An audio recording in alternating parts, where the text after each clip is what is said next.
I'd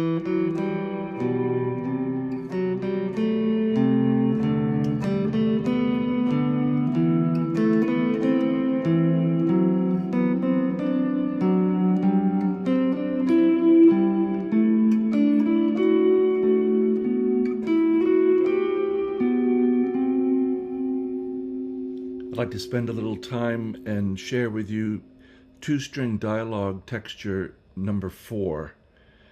I like these kinds of ideas and the way that it forces you to keep track of the scale that we're following on two separate strings and answer back and forth, and it just promotes a kind of dialogue texture frame of mind, which is good if you want to play solo guitar.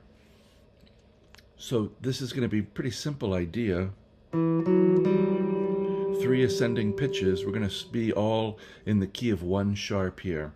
So E, F sharp, G, I'm using 1st, 3rd, and 4th fingers on the 4th string, 2nd, 4th, and 5th fret.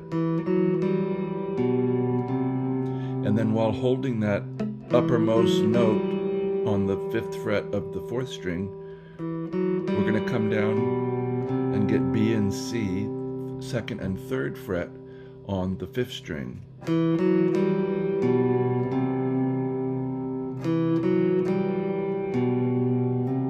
So it's a little bit as if it's moving harmonically from, if we just did that, B and G, this is probably part of a G chord. Could be part of E minor as well, but and then raising that B up to C, it's a little bit like we're making a C chord of the 5th C and its 5th G. So it's a little bit like G to C.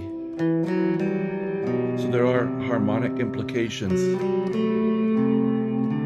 of each of these. So 2, 4, 5, 2, 3, and now we're going to move up to the next position in the scale, which would be F sharp, G, A on the 4th string, 4th, 5th, and 7th frets. And while we hold that A at the 7th fret, we're going to reach down and get C and D on the 5th string, 3rd, and 5th fret.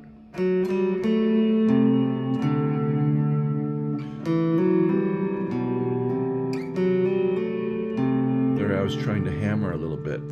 So now, having done F sharp, G, and A, we're now to G, A, B. And we're going to raise D and E up on the 5th string.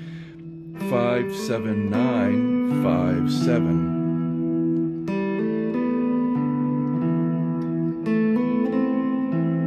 Now we come to a very tasty one.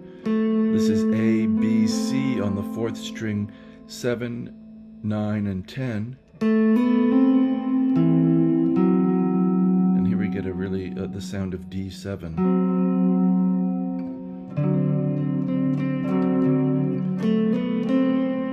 So 7th and 9th fret on the 5th string, E to F sharp.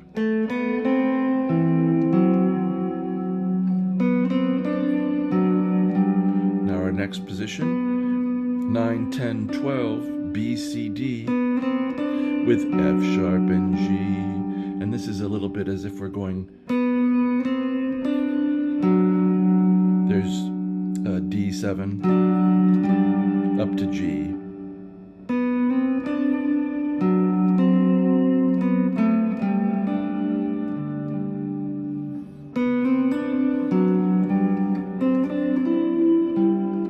Now C, D, E, 10, 12, 14 on the 4th string.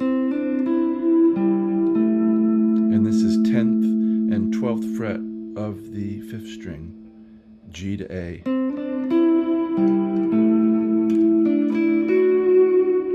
So this is 12, 14, and 16 here. D, E, F sharp on the 4th string, and A and B on the 5th string, 12th and 14th frets.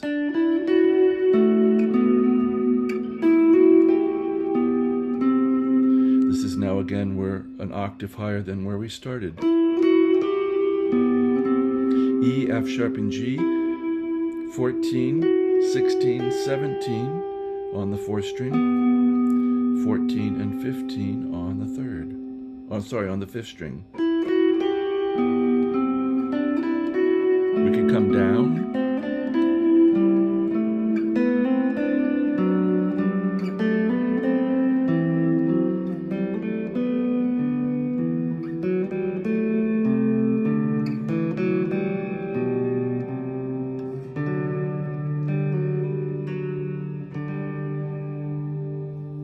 So a nice little exercise, I think.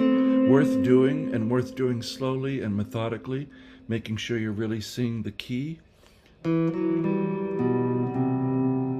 doing something a little different today. I'm using super thin pick. This, if I can see it, I don't know. I think it's a 38. It's a Dunlop.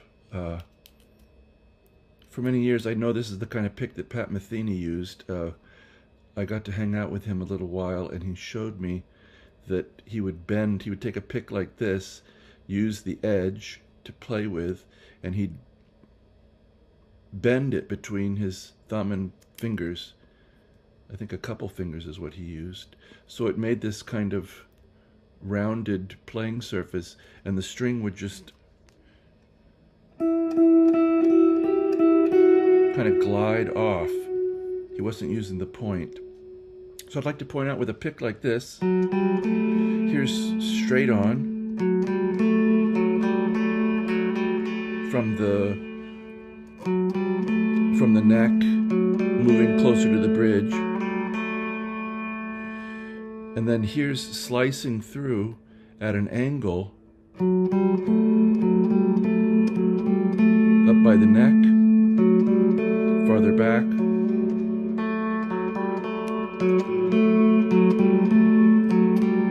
Straight on. Here's only downstrokes, pressing in, slicing.